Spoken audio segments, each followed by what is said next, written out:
তো আজকের এটা কিন্তু খুবই ইম্পর্টেন্ট। তো আজকে আমরা জানবো যে বাংলাদেশের জাতীয় মসজিদের নাম কি। তো জাতীয় মসজিদের নাম কি সেটা আজকে আমরা জানবো। তো এর আগে আমরা জানছি যে জাতীয় পাখির নাম। তো আজকে আমরা জানবো বাংলাদেশের জাতীয় মসজিদের নাম কি।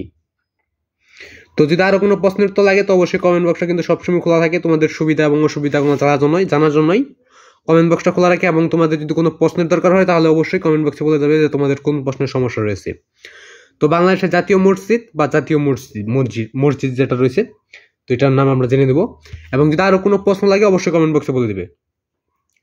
তো যদি অন্য কোনো দেশেরটা লাগে, যেমন ভারত রয়েছে, তো আরো বাকি অনেকগুলো কিন্তু দেশ রয়েছে, প্রায় 200-র মতো দেশ রয়েছে, ওইগুলার জাতীয় পাখি, ফুল, ফল, তারপর মসজিদ রয়েছে, তারপর আরো বিভিন্ন কিন্তু জাতীয় পর্যায়ের সম্মান দেওয়া হয় বা একটা পদবি দেওয়া হয় জাতীয় জিনিস যেগুলো রয়েছে, জাতীয় ফল, জাতীয় ফুল, জাতীয়, এগুলা কিন্তু দিয়ে দেওয়া হয়। যেগুলো কিন্তু আমাদের পরীক্ষায় প্রশ্ন হিসেবে আসে। এরকম প্রশ্ন করতে পারে তোমাকে পরীক্ষায় যে ভারতের জাতীয় মসজিদের নাম কি বা জাতীয় মাছের নাম কি, এভাবে কিন্তু প্রশ্ন করে থাকে। তো আমরা যেহেতু বাংলাদেশের গুলোই আমাদের পরীক্ষায় আসবে, তো বাংলাদেশের গুলোই আমরা জেনে নেব। তো আজকে আমরা জানবো যে বাংলাদেশের জাতীয় মসজিদের নাম কি। তো যদি আরো কোনো প্রশ্ন তো লাগে তো অবশ্যই কমেন্ট বক্সটা কিন্তু সবসময় খোলা থাকে, কমেন্ট বক্সে বলে দিবে যে কোন প্রশ্নটা তোমাদের দরকার। তো বাংলাদেশের জাতীয় মসজিদের নাম কি, তো এটা আজকে জেনে নেবো। তোটা নিচে রয়েছে, তোটা দেখার আগে তোমরা চ্যানেল নতুন হয়ে থাকলে চ্যানেলটা সাবস্ক্রাইব করবে। আরও যদি কোনো প্রশ্নের দরকার হয় তাহলে অবশ্যই কমেন্ট বক্সটা খোলা আছে।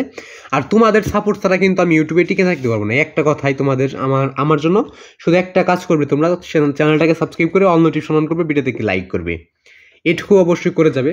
কারণ তোমাদের কাছে আমি কোনো কিছু চাই না, তোমাদের মাঝে আমি যেন ভিডিও উপস্থাপন করতে পারি এবং তোমাদের জন্য যেন কাজ করতে পারি, সেই উপলক্ষে আমি তোমাদের জন্য ভিডিও করি, যেন তোমরা সাপোর্ট করবে। তো সঠিক উত্তরগুলো আমি দিয়ে দিই।